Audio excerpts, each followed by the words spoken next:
The gathering Storm Admiral Kethvar stood on the bridge of his flagship, the Eternal Dominion.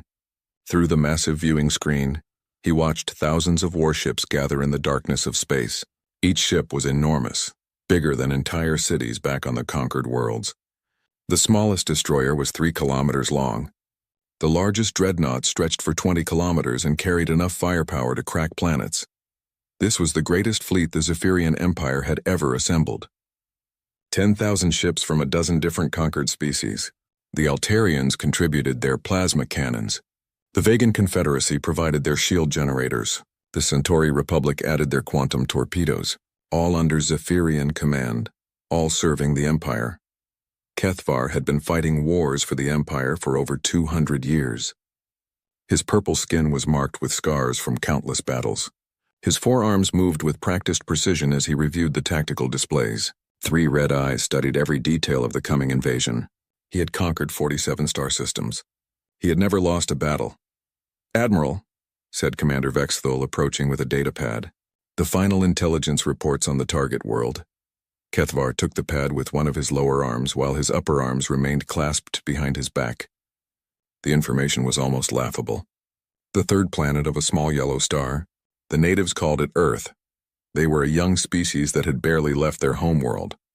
According to the scouts, humans had only achieved spaceflight a few hundred years ago. Their rockets still used chemical fuel. They had built a few small space stations around their planet. Their largest warship was maybe 300 meters long. It was primitive beyond belief. "They have nuclear weapons," Vexthul noted, "but only small ones. Nothing that could threaten our shields." Kethvar's mandibles clicked in amusement. Nuclear weapons were what children played with. The Empire had moved beyond such crude tools centuries ago. A single Imperial destroyer could turn a continent into glass with its particle beams. "How many ships do they have?" Kethvar asked. "Maybe 500 total. Most are cargo vessels or small patrol craft. Perhaps 50 could be considered military vessels, but they are armed with primitive chemical explosives and basic energy weapons." Kethvar set down the datapad. This was not even worth calling a conquest. It was more like collecting fruit from a tree. The humans would see the Imperial fleet and surrender immediately. Any species with intelligence would realize the hopelessness of their situation. "Signal the fleet," Kethvar ordered. "We advance to the target system in 6 hours. All ships are to prepare for standard occupation protocols." The bridge crew worked efficiently to relay his orders. Across the massive fleet, 10,000 ships began their final preparations. Weapon systems were charged. Landing craft were loaded with occupation forces. Planetary bombardment coordinates were calculated. Kethvar walked to the tactical display table at the center of the bridge. The holographic image showed the Sol system in perfect detail. The star was unremarkable. 8 planets, several moons, an asteroid belt. The 3rd planet was covered mostly in water with large land masses. About 8 billion humans lived on its surface. "The planet has good agricultural potential," Vexthul observed. "The natives can be relocated to the polar regions. The fertile zones will make excellent farming colonies for the Empire." This was standard procedure. Useful species were kept alive as workers. Their military was destroyed, their governments eliminated, their leaders executed. The survivors learned to serve the Empire or they died. It was simple and efficient. "What about their technology?" Kethvar asked. "Anything worth studying?" "Nothing significant. Their computers are primitive. Their materials science is basic. They do have some interesting biological research, but nothing the Empire doesn't already possess." Kethvar nodded. Some species had technologies worth taking before their conquest. The Vegan Confederacy had developed excellent shield generators. The Altarians had perfected plasma weapons, but humans seemed to have nothing to offer except their bodies for labor. "Sir," called the communications officer, "we're receiving a message from High Command."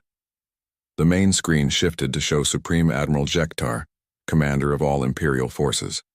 His ancient face was scarred from 1,000 battles. His cybernetic eye glowed red as he spoke. "Admiral Kethvar, the Emperor himself is watching this conquest. Make it swift and total. Show the galaxy that no world is beyond the reach of the Empire." "It will be done, Supreme Admiral. The humans will surrender within hours of our arrival." "Good. Do not underestimate any species, but this appears to be a simple matter. End this quickly and return to the core worlds. We have reports of rebellion in the Outer Rim that require attention." The transmission ended. Kethavar felt the weight of Imperial expectations. This conquest needed to be perfect, fast, clean, with minimal losses. It would demonstrate Imperial power to any species thinking of resistance. All ships report ready for hyperspace jump, announced the navigation officer. Excellent. Kethavar returned to his command chair. Signal the fleet. We depart in 1 hour. He used the time to review the invasion plans one final time. The fleet would emerge at the edge of the Sol system. They would advance slowly, giving the humans time to detect them and understand their hopeless situation. A surrender demand would be broadcast. When the humans inevitably refused, a demonstration of Imperial power would follow. Perhaps they would destroy one of the human space stations, maybe vaporize their moon, something to show the consequences of resistance. After the humans surrendered, occupation forces would land at major population centers. Human governments would be dissolved. Their military would be disarmed and executed. The population would be evaluated for usefulness. Workers would be relocated to designated zones. The elderly and sick would be eliminated as inefficient. Within 1 year, Earth would be a productive Imperial world. Within 10 years, the humans would be grateful subjects of the Empire. Their children would grow up knowing no other way of life. It was the same pattern that had been repeated on dozens of worlds. Sir, all ships are ready. Begin hyperspace jump. Destination, Sol system. The bridge lights dimmed as the massive engines engaged. Through the viewing screen, the stars began to stretch and blur. 10,000 ships entered hyperspace together, reality bending around them as they crossed the impossible distances between stars. Kethavar felt satisfied. This would be recorded as the fastest conquest in Imperial history. The human world would fall before they even knew they were under attack. Another star system would join the Empire. Another species would learn to serve. He had no idea that Earth had been watching his fleet since the moment it left Zephyrian space. He had no knowledge that human technology was centuries beyond anything the Empire possessed. He could not imagine that his massive, invincible armada was already targeted by weapons that could unmake matter itself. In 6 hours, Admiral Kethavar would learn what it meant to underestimate humanity. But he would only have seconds to understand his mistake, before he and his entire fleet ceased to exist. The greatest military force in galactic history was about to discover that Earth was not the primitive world it appeared to be, and the universe was about to learn why humans had remained hidden for so long. First Contact Protocol. The Imperial fleet dropped out of hyperspace at the edge of the Sol system like a storm made of metal and fire. 10,000 warships materialized from nothing, their massive hulls blocking out stars. The smallest destroyers were mountains floating in space. The largest dreadnoughts were like moving cities, bristling with weapons that could destroy worlds. Admiral Kethavar watched the tactical display with satisfaction. His fleet had emerged exactly where planned, just beyond the orbit of the outermost planet. The humans would detect them soon if they had not already. Their primitive sensors would show an invasion force beyond their worst nightmares. All ships report successful jump completion, announced Commander Vex Thul. No technical difficulties. Fleet is ready for advance. Excellent. Begin standard deep scan of the system. I want to know everything about human military capabilities. The sensor operators worked at their stations. Banks of equipment designed to penetrate any stealth technology swept across the Sol system. Within minutes, detailed information flowed across the bridge displays. Sir, scanning complete. We detect 5 space stations around the third planet. All are small, probably civilian. We count 437 space vehicles total. Most appear to be cargo vessels or small shuttles. Perhaps 60 could be military vessels. Kethavar studied the scans. The human space infrastructure was even more primitive than intelligence reports suggested. Their largest space station was maybe 2 kilometers across. Their biggest warship was barely 300 meters long. The entire human space force could fit inside one of his dreadnoughts. Any sign of hidden military installations? Asteroid bases? Ships hiding behind planets? Negative, sir. Their stealth technology appears non-existent. What we see is what they have. Perfect. This would be even easier than expected.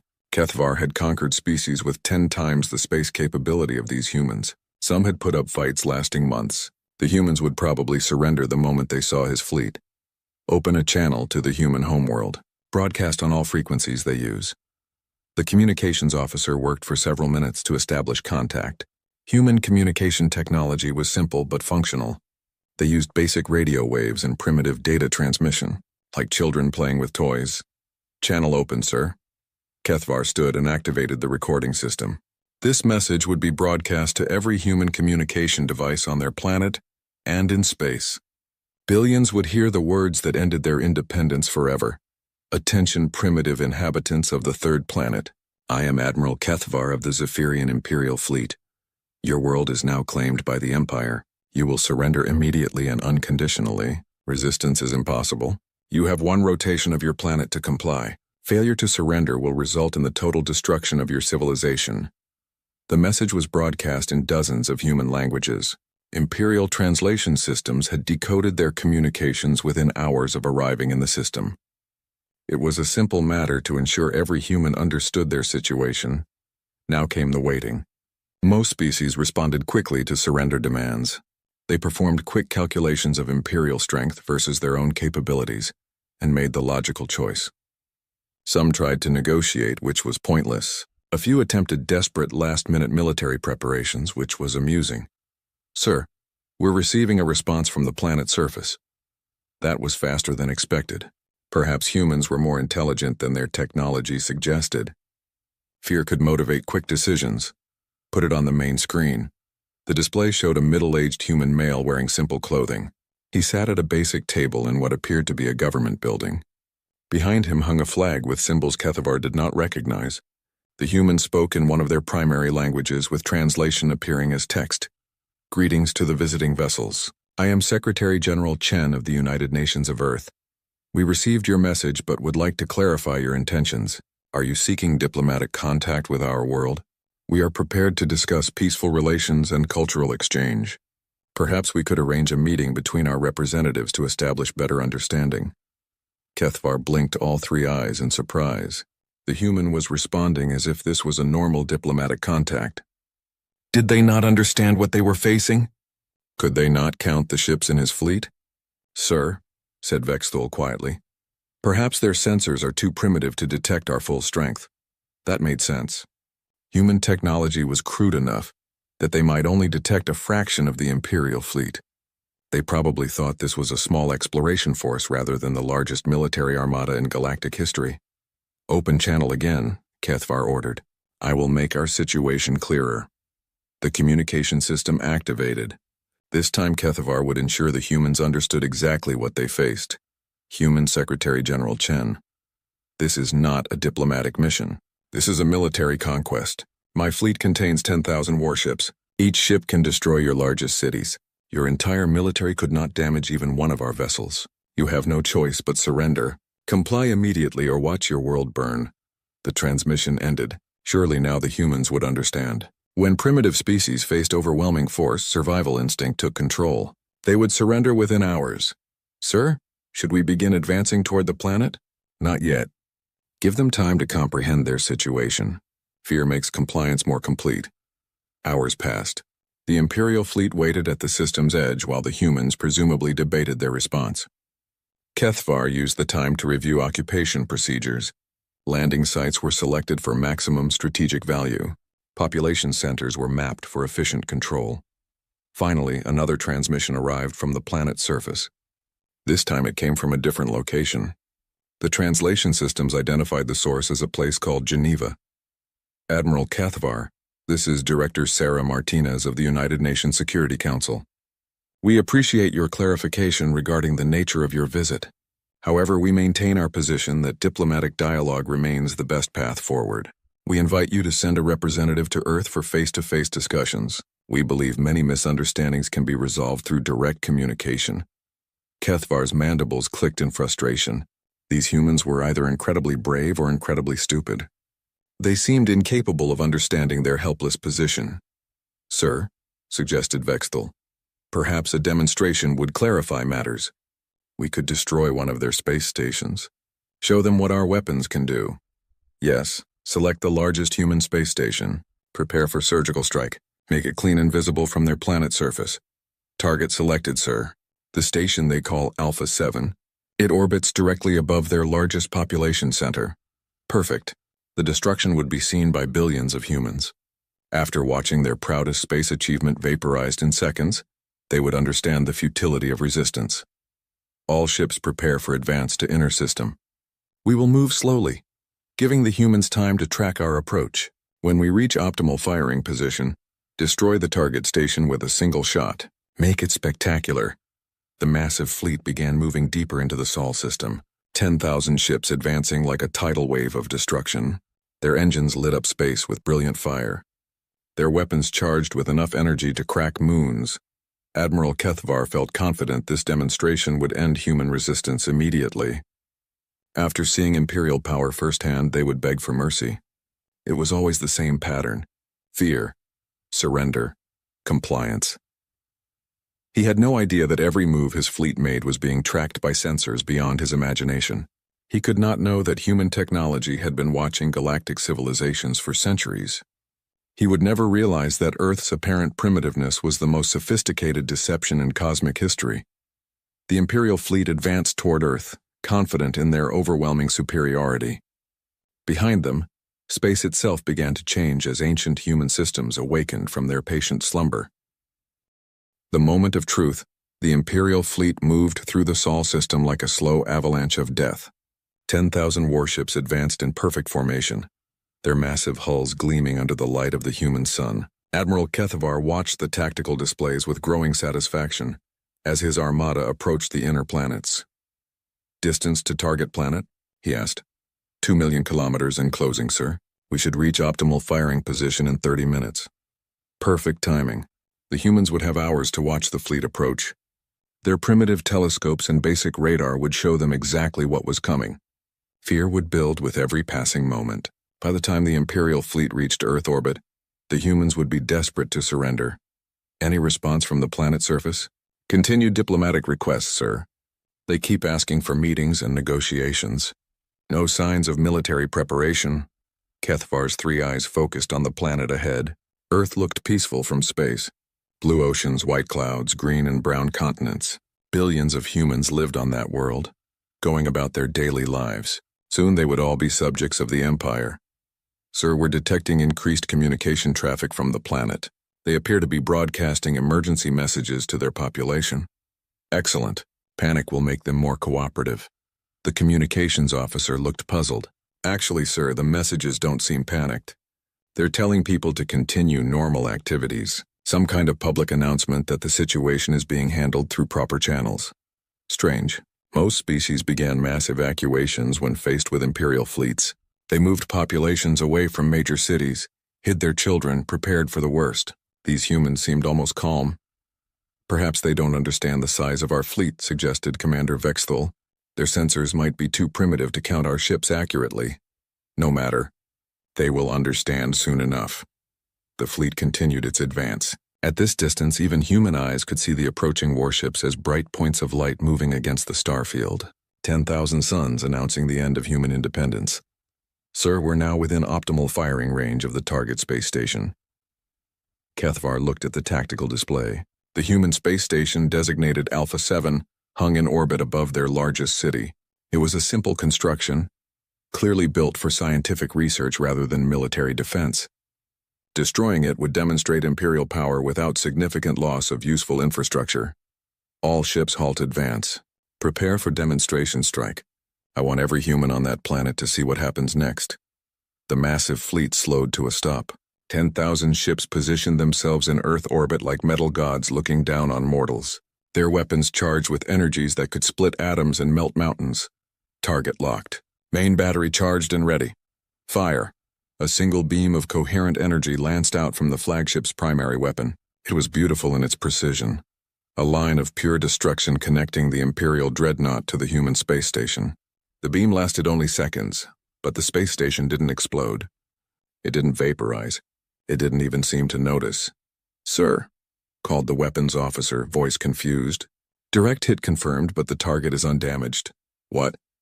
Kethvar spun toward the tactical display. The human space station floated exactly where it had been, completely intact. "Check your targeting systems." "All systems functioning normally, sir. We hit the target precisely, but our sensors show no damage whatsoever." "Impossible. Imperial weapons could punch through any known shielding. That beam carried enough energy to destroy a city block. No primitive space station could survive a direct hit." "Fire again." Full power this time. The flagship's main battery discharged again. This time, other ships in the fleet added their fire. Dozens of energy beams converged on the human space station. The combined firepower could have melted an asteroid. The station remained perfectly intact. "Sir," the sensor operator's voice was strained. "I'm detecting some kind of interference. Our sensors are having difficulty maintaining locks on targets." Before Kethvar could respond, something impossible happened. The planet below began to change. Large sections of the continents were moving. Not earthquakes or volcanic activity. The land masses themselves were sliding apart like enormous doors opening. Beneath them lay structures that made Imperial dreadnoughts look like toys. "What in the name of the void is that?" whispered Vexthal. The sensor displays filled with contacts. Hundreds of them. Thousands. Weapons installations the size of cities rose from hidden positions across the planet's surface. Gun emplacements that dwarfed entire Imperial fleets emerged from concealment beneath oceans. The polar ice caps split open to reveal massive defense platforms bristling with technology beyond Zephyrian understanding. But that was not the most shocking revelation. Earth's moon was splitting apart. The ancient celestial body cracked down the middle like an egg hatching, but inside was not rock and metal. Inside was a mechanical core, an artificial construct disguised as a natural satellite for millions of years. Weapon systems beyond comprehension unfolded like deadly flowers blooming in space. "Sir, emergency readings across all sensors. Those installations are powering up." "Impossible," Kethvar breathed. "This is impossible. Our intelligence reports showed a primitive civilization. Where did this technology come from?" The answer came in the form of another transmission from the planet's surface. This time the human speaker was a different person. An elderly woman with silver hair and eyes that seemed to hold the weight of centuries. "Admiral Kethvar, this is Director Elena Vasquez of the Terran Defense Council. We tried to handle this diplomatically, but you have insisted on violence. We regret this outcome." The woman's image was replaced by a technical display showing the Imperial fleet, but the display showed things that Zephyrian sensors had never detected. Energy signatures, weapon specifications, exact crew counts on every ship. The humans knew everything about the Imperial Armada down to the smallest detail. "You have 30 seconds to power down your weapons and prepare for immediate withdrawal from this system. Failure to comply will result in defensive action." Kethvar found his voice. "You cannot threaten the Imperial fleet. We have 10,000 ships. You are primitives playing with forces beyond your understanding. Admiral," the woman's voice was sad but firm, "you understand nothing about us. You have 15 seconds. The tactical displays exploded with warning signals. Every human installation was targeting Imperial ships. But the targeting systems showed energy readings that broke Zephyrian measurement scales. The weapons pointing at his fleet operated on principles that Imperial science could not even identify. "Sir, emergency power to engines. We need to retreat immediately." "Belay that order," Kethvar snarled. "No primitive species can threaten the Empire. All ships, open fire. Destroy everything." 10,000 Imperial warships opened fire simultaneously. The combined firepower could have sterilized a planet. Energy beams, plasma bolts, quantum torpedoes, and particle cannons filled space with devastating light. None of it reached the targets. Some kind of barrier surrounded Earth and its installations. Imperial weapons struck the barrier and simply stopped existing. Not reflected or absorbed. The energy just vanished as if it had never been fired at all. "Time's up," said the human woman. The planet's surface lit up like a star. Every weapon installation fired at once. But these were not energy beams or projectile weapons. They were something else entirely. Something that reached out and touched the fabric of reality itself. Admiral Kethvar had exactly 3.7 seconds to understand what was happening to his fleet. The Imperial ships were not being destroyed. They were being unmade. The weapons didn't blast through armor or overwhelm shields. They simply convinced matter to stop existing. The great dreadnought Eternal Dominion began to fade like morning mist. Kethvar watched his own hands become transparent as the human weapons worked their impossible technology. Around him, his bridge crew was dissolving into nothing. His last thought, transmitted across quantum channels to the Imperial core worlds, was a single word: impossible. But the humans were not finished. Their weapons reached out beyond the dying fleet, following hyperspace signatures and quantum entanglement trails across the galaxy itself.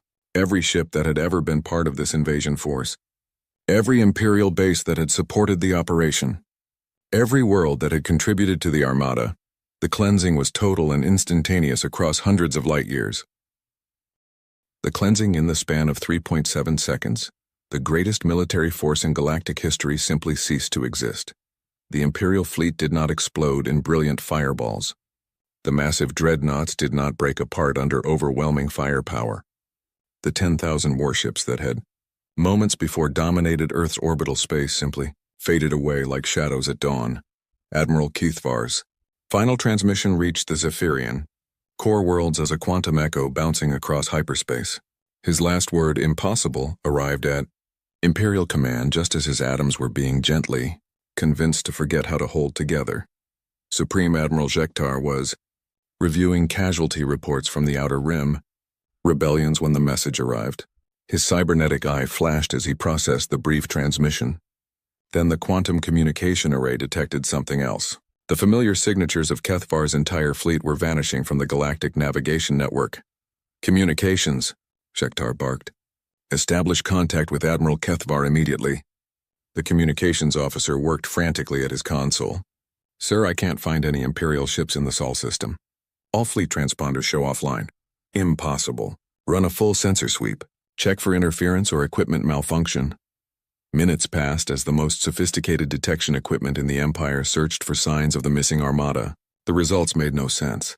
10,000 ships and their crews had simply vanished from existence. Sir, the sensor operator's voice shook. I'm detecting quantum disturbances spreading outward from the Sol system. Something is following our hyperspace navigation networks. Before Jektar could respond, alarms began sounding throughout Imperial Command. Not attack warnings, something worse. System failure alerts from military bases across the Empire. Sir, we're losing contact with Outpost Vega 7. Zephyrian 3rd Fleet reports complete loss of communication. The shipyards at Alpha Centauri have gone dark. Military Academy at Rigel is not responding. Jektar watched in growing horror as red lights spread across the tactical display of the Empire. Every installation that had contributed ships or personnel to Kethvar's invasion force was going offline. Not attacked, not destroyed, simply ceasing to exist. The pattern was methodical and terrifying. Whatever had eliminated the invasion fleet was now systematically erasing every trace of Imperial involvement in the operation. Shipyards that had built the vessels, training facilities that had prepared the crews, supply depots that had armed the fleet, research stations that had developed the invasion plans. All of it was vanishing as if it had never existed. Sir, the phenomenon is accelerating. We're losing military installations faster than we can track them. How is this possible? What kind of weapon can reach across interstellar space? The answer came in the form of another transmission from the Sol system. The same elderly human woman appeared on the main screen. Behind her, Earth continued its normal rotation as if nothing had happened. Supreme Admiral Jektar, I am Director Elena Vasquez of the Terran Defense Council. Your invasion force has been neutralized. All Imperial assets involved in planning or supporting this operation have been removed as a security precaution. Jektar found his voice. What have you done? You cannot destroy Imperial property. The Empire will not tolerate this aggression. The human woman's expression remained calm. Admiral, there is no longer an empire. Your military infrastructure is gone. Your fleets are gone. Your command structure is gone. What remains are civilian populations on various worlds who are now free to govern themselves. The tactical display confirmed her words. Red zones marked former Imperial territory now showed no military presence whatsoever. Hundreds of star systems that had been under Zephyrian control for centuries were suddenly independent. This is impossible. The Empire has stood for 10,000 years. You cannot destroy a galactic civilization in minutes. We have not destroyed your civilization, Admiral. We have removed your ability to threaten others. The Zephyrian people are free to continue their lives peacefully. They simply no longer have the means to conquer and oppress other species. Jektar's mind reeled. How could a primitive species accomplish what the combined rebellions of 100 worlds had failed to achieve? The Empire had seemed invincible. Its military power had been absolute. What are you? He whispered. Director Vasquez tilted her head slightly. We are humans, Admiral. We are also the reason this galaxy has remained relatively peaceful for the last 50,000 years. The Empire was becoming too aggressive, too dangerous. We decided intervention was necessary. 50,000 years. That's impossible. Our records show humans achieved spaceflight only recently. Your records show what we wanted them to show. We have been watching galactic civilizations for a very long time, Admiral. Most species develop peacefully and never require our attention. Unfortunately, the Zephyrian Empire chose a different path. The implications hit HFY like a physical blow. Earth was not a primitive world. It was something else entirely. Something that had been observing and influencing galactic development for millennia. We tried to discourage your expansion through subtle means. The human continued. Strategic resource shortages, navigation hazards in key systems, rebellions among conquered species, but you adapted to each obstacle. Your invasion of Earth forced us to take direct action. You caused the rebellions, the supply problems, the accidents that destroyed our exploration fleets. We prefer indirect methods when possible. They cause less disruption to galactic stability. Direct intervention, like what just occurred, is reserved for extreme circumstances. HFY looked at the tactical display showing the remains of his empire. Scattered worlds with no central authority. No military to enforce imperial law. No infrastructure to support conquest. What happens now? Now the Zephyrian people learn to live peacefully. We will monitor the situation to ensure no new military buildup occurs. Other species in this region will be free to develop without imperial interference. And if we refuse? If we try to rebuild? Director Vasquez's expression remained kind but firm. Admiral, you have just seen what happens when humans are forced to defend themselves. Do not mistake our preference for peace as weakness. We will do whatever is necessary to maintain galactic stability. The transmission ended. HFY stood alone on his command bridge, surrounded by the wreckage of a 10,000-year-old empire. His military was gone. His fleets were gone. His authority was gone. In the space of minutes, humanity had accomplished what no enemy had ever managed. They had not conquered the Zephyrian Empire. They had simply made it irrelevant. Across the galaxy, former imperial worlds celebrated their sudden freedom. Species that had lived under Zephyrian oppression for centuries found themselves independent overnight. The largest military force in known space had been reduced to nothing, without a single shot being fired in anger.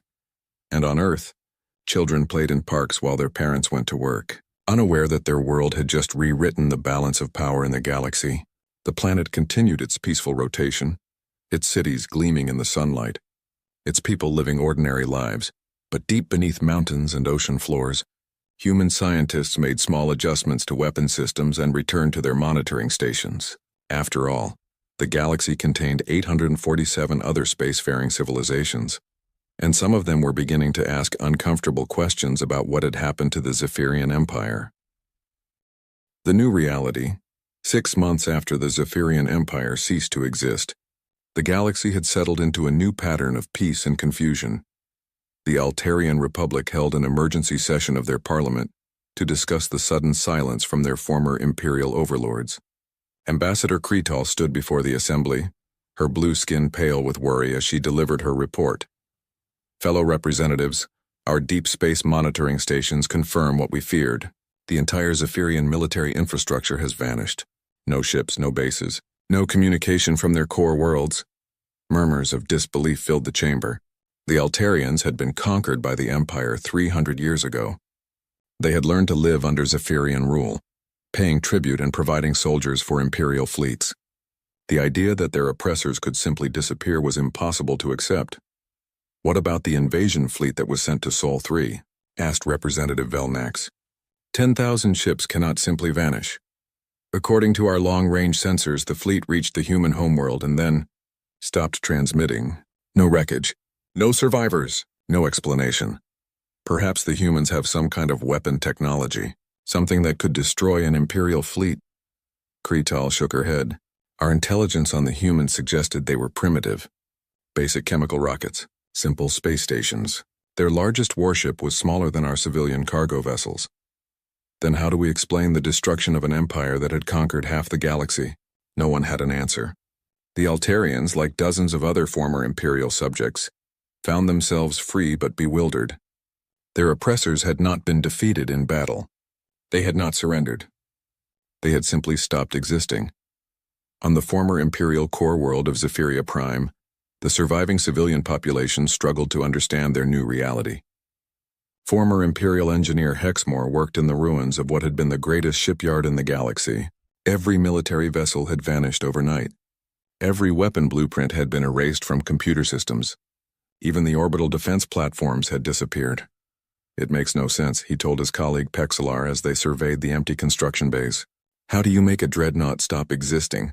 Matter cannot simply be destroyed. Maybe it was not destroyed, Pexelar suggested. Maybe it was moved somewhere else. Where? There is no technology in the galaxy capable of moving objects that large across interstellar distances. They worked in silence, trying to salvage civilian equipment from the abandoned facility. Around them, the Zephyrian people were learning to live without their military might. For 10,000 years they had ruled through strength. Now they had to discover what it meant to be ordinary. The psychological impact was devastating. Entire generations of Zephyrians had grown up believing their species was superior to all others. They had seen themselves as natural rulers destined to bring order to the galaxy. The sudden removal of their military capability left them questioning everything they had believed about themselves. Meanwhile, in a secure facility beneath the mountains of Switzerland, Director Elena Vasquez reviewed reports from monitoring stations across the galaxy. The aftermath of the Zephyrian intervention was proceeding as expected. Former Imperial territories were establishing new governments. Trade routes were being reorganized. The threat of galactic war had been eliminated. Status report, she requested from her aide, Dr. James Chen. 846 active civilizations remain under observation. Threat assessment shows green across all monitored species. No signs of military buildup or aggressive expansion plans. Any investigation into the Zephyrian disappearance? Several species have sent exploration vessels to former Imperial space. They find empty installations and confused civilian populations. No one has detected our involvement, Vasquez nodded. Keeping Earth's true nature secret was essential to maintaining galactic stability. If other species knew that humans possessed technology capable of erasing entire civilizations, it would cause panic and potentially trigger an arms race. What about the Zephyrian survivors? Adapting slowly. Their civilian government is attempting to establish diplomatic relations with former subject species. Some worlds are receptive. Others are still angry about centuries of oppression. That's normal. It will take time for wounds to heal. Dr. Chen hesitated before continuing. Director, some of our analysts are concerned about the precedent we've set. Using the erasure protocol on such a massive scale. It's never been done before. Vasquez turned to look out the window at the peaceful Swiss countryside. Children were playing in a nearby village, their laughter carrying on the wind. They had no idea that their world contained weapons that could unmake the fundamental forces of reality. The Zephyrian Empire was becoming too dangerous, she said quietly. Their expansion rate was accelerating. Their military technology was improving. If we had waited another century, they might have developed weapons capable of threatening other major civilizations. But complete erasure of their military capability was necessary. We tried subtle intervention for 300 years, encouraging rebellions, causing supply shortages, creating navigation hazards. Nothing worked. The Empire adapted to every obstacle we placed in their path. She moved to her desk and activated a holographic display showing the galaxy. Green dots marked peaceful civilizations. Yellow dots showed species with minor aggressive tendencies. Red dots indicated potential threats. For the first time in 50 years, there were no red dots on the map. This is what we exist to protect, Dr. Chen. Galactic peace. The right of species to develop without fear of conquest or oppression. Sometimes protecting that peace requires difficult decisions. I understand, Director. It's just the scale of what we did. An entire civilization's military might erased in seconds. The Zephyrians still exist. Their people are still alive. Their culture continues. They simply no longer have the ability to threaten others. In time, they may even thank us for freeing them from the burden of maintaining an empire. The conversation was interrupted by an alert from the monitoring station. Dr. Chen checked his tablet and frowned. What is it? Vasquez asked. We're detecting unusual energy readings from the Vegan Confederacy. It might be nothing, but their power consumption has increased by 30% over the last month. Vasquez studied the data. The Vegans were generally peaceful, but they had been part of the Zephyrian Empire's military alliance. Perhaps they were attempting to fill the power vacuum left by Imperial collapse. Increase monitoring of Vegan space. Deploy additional sensor platforms if necessary. If they're building weapons, I want to know about it. Yes, Director. As Dr. Chen left to implement the orders, Vasquez returned to her window. The Swiss mountains stretched into the distance, their peaks covered with snow that had been falling for millennia. Earth looked so peaceful from this perspective, so ordinary. But beneath those mountains lay technology that humanity had been developing for 50,000 years, weapons that could reach across space and time to unmake matter at the quantum level, sensors that could detect a single ship's engine signature from thousands of light years away, defense systems that made planetary invasions impossible. Earth was not just a world, it was a fortress, a monitoring station, a guarantor of galactic peace. The surface population lived their normal lives unaware of their planet's true purpose. They went to work, raised families, wrote poetry, and played games. They argued about politics and fell in love and worried about their taxes. They were beautifully, perfectly human, and they were the most dangerous species in the galaxy. Vasquez's communication device chimed with an incoming message. The caller ID showed it was from the Public Relations Department. Yes? Director, we're getting questions from the international media about unusual aurora activity last week. How should we respond? Standard protocol. Solar storm activity. Perfectly normal. No cause for concern. Understood.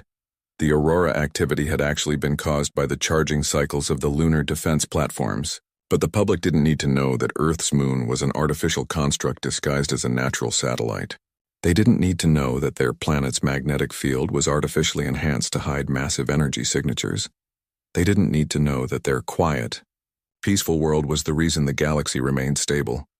Vasquez closed the communication and returned to her reports. There were 846 civilizations to monitor, potential threats to assess. The endless work of maintaining peace through overwhelming, invisible strength. Tomorrow, children would play in parks while their parents went to work. Scientists would publish papers on interesting discoveries. Artists would create beautiful things. Politicians would debate important issues. And deep beneath the surface, humanity would continue its patient vigil over the stars.